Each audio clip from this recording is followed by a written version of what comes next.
Seja muito bem-vindo ao Momento Conecte-se com o Senhor. Seja muito bem-vindo ao Momento Conecte-se com o Senhor, o nosso devocional diário de leitura da palavra e de meditação sobre o reino de Deus.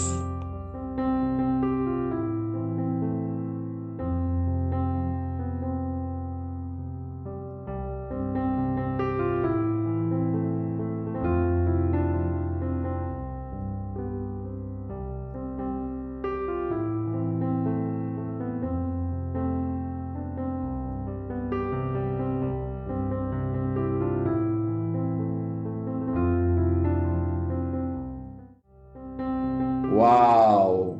Chegamos ao 100º Momento Conecte-se.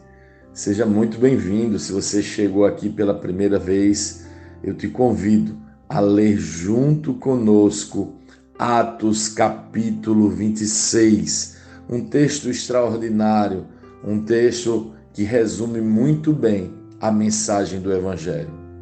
Diz assim: Então Agripa disse a Paulo: você pode falar em sua defesa. Paulo fez um sinal com a mão e começou sua defesa. Rei Agripa, considero-me feliz de ter hoje a oportunidade de lhe apresentar minha defesa contra todas as acusações feitas pelos líderes judeus, pois sei que conhece bem todos os costumes e controvérsias dos judeus. Portanto, peço que me ouça com paciência. Como os líderes judeus sabem muito bem, recebi educação judaica completa desde a infância entre meu povo e depois em Jerusalém. Também sabem, e talvez estejam dispostos a confirmar, que vivi como fariseu, a seita mais rígida de nossa religião. Agora estou sendo julgado por causa de minha esperança no cumprimento da promessa feita por Deus a nossos antepassados. De fato, é por isso que as 12 tribos de Israel adoram a Deus fervorosamente dia e noite e compartilham da mesma esperança que eu. E, no entanto, ó rei, acusam-me por causa dessa esperança, porque lhe parece tão incrível que Deus ressuscite os mortos. Eu costumava pensar que era minha obrigação empenhar-me em me opor ao nome de Jesus, o Nazareno. Foi exatamente o que fiz em Jerusalém. Com autorização dos principais sacerdotes, fui responsável pela prisão de muitos dentre o povo santo. E eu voltava contra eles quando eram condenados à morte. Muitas vezes providenciei que fossem castigados nas sinagogas, a fim de obrigá-los a blasfemar.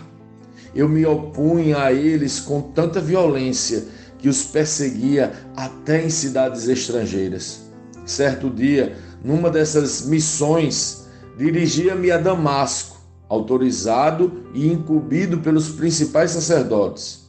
Por volta do meio-dia, ó rei, ainda a caminho, uma luz do céu, mais intensa que o sol, brilhou sobre mim e meus companheiros. Todos nós caímos no chão e eu ouvi uma voz que me dizia em aramaico: Saulo, Saulo, por que você me persegue? Não adianta lutar contra a minha vontade. Quem és tu, Senhor? Perguntei. E o Senhor respondeu: sou Jesus, a quem você persegue. Agora levante-se, pois eu apareci para nomeá-lo meu servo e minha testemunha. Conte o que viu e o que eu lhe mostrarei no futuro. E eu o livrarei tanto de seu povo como dos gentios. Sim, eu o envio aos gentios, para abrir os olhos deles a fim de que se voltem das trevas para a luz e do poder de Satanás para Deus. Então receberão o perdão dos pecados e a herança entre o povo de Deus separado pela fé em mim. Portanto, rei Agripa, obedeci à visão celestial. Anunciei a mensagem primeiro em Damasco, depois em Jerusalém e em toda a Judéia, e também aos gentios, dizendo que todos devem arrepender-se, voltar-se para Deus e mostrar, por meio de suas boas obras, que mudaram de rumo. Alguns judeus me prenderam no templo por anunciar essa mensagem e tentaram me matar. Mas Deus tem me protegido até este momento para que eu dê testemunho a todos, dos mais simples até os mais importantes. Não ensino nada além daquilo que os profetas e Moisés disseram que haveria de acontecer, que o Cristo sofreria e seria o primeiro a ressuscitar dos mortos e, desse modo, anunciaria a luz de Deus, tanto a judeus como aos gentios. De repente, Festo gritou: Paulo, você está louco! O excesso de estudo o fez perder o juízo. Mas Paulo respondeu: não estou louco, excelentíssimo Festo. Digo a mais sensata verdade. E o rei Agripa sabe dessas coisas. Expresso-me com ousadia porque tenho certeza de que esses acontecimentos são todos de conhecimento dele, pois não se passaram em algum canto escondido. Rei Agripa, o Senhor crê nos profetas. Eu sei que sim. Então Agripa interrompeu: você acredita que pode me convencer a tornar-me cristão em tão pouco tempo? Paulo respondeu: em pouco ou em muito tempo. Peço a Deus que tanto o Senhor como os demais aqui presentes se tornem como eu, exceto por estas correntes. Então, o rei, o governador, Berenice e todos os outros se levantaram e se retiraram. Enquanto saíam, conversavam entre si e concordaram: esse homem não fez nada que mereça morte ou prisão. E Agripa disse a Festo: ele poderia ser posto em liberdade se não tivesse apelado a César.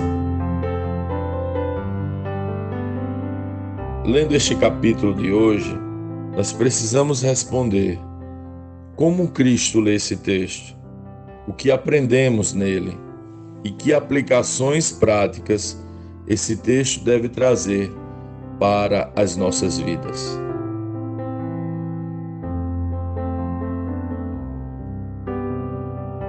Olha que capítulo especial para falarmos e meditarmos sobre o Evangelho. Neste momento Conecte-se de número 100. Para nós é uma honra compartilhar a palavra com você. E o que mais me chama a atenção aqui é quando um grito de um governador no meio da palavra de Paulo diz: louco! Os seus estudos corroeram sua mente, Paulo. Porque para o governador Festo, Paulo seria louco. Qual era a loucura de Paulo? Paulo estava diante do rei Agripa e agora estava fazendo sua defesa. Ele aproveita aquela oportunidade para, com muita sabedoria, apresentar o Evangelho.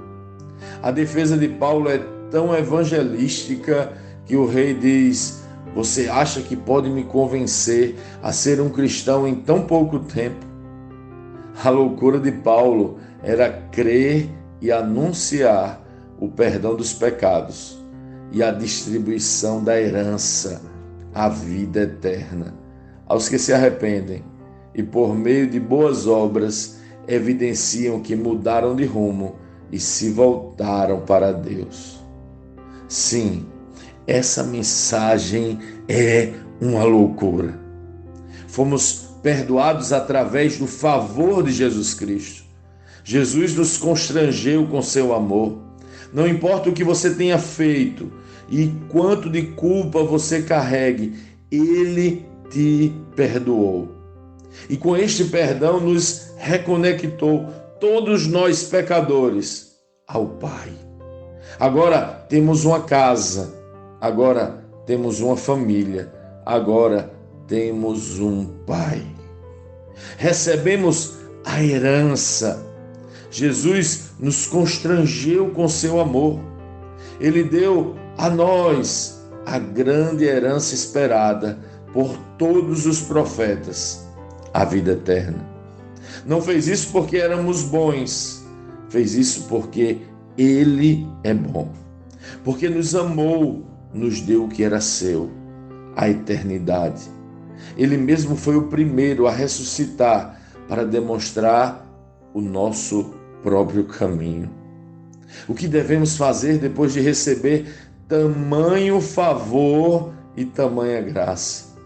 A consequência de entendermos a mensagem do Evangelho, perdão e vida eterna, é arrependimento. Você já se arrependeu? Arrependimento não é remorso, como muitos pensam, mas é mudar a forma como pensamos. Porque agora a nossa perspectiva é diferente.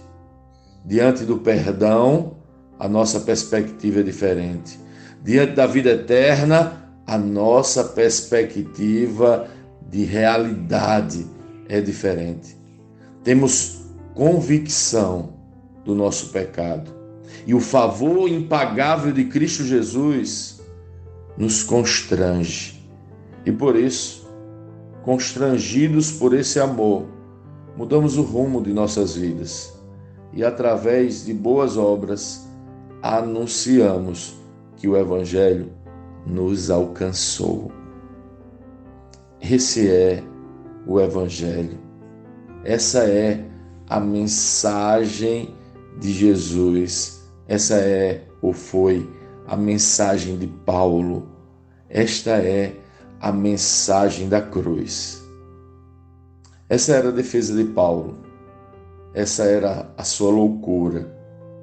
As pessoas podem também gritar sobre você: você está louco.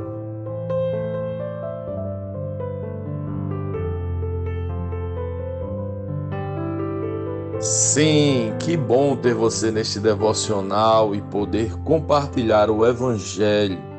Mas, como sempre dizemos, o texto de hoje, o texto de cada dia, tem muito mais para oferecer, muito mesmo. Nosso objetivo aqui é te influenciar a parar um pouco e ler o texto bíblico, pois acreditamos que 5 minutos de vida na palavra podem transformar completamente uma vida. Que Deus te abençoe. Leia, medite, comente, pergunte e adore o Senhor no seu lugar secreto. Conecte-se com o Senhor.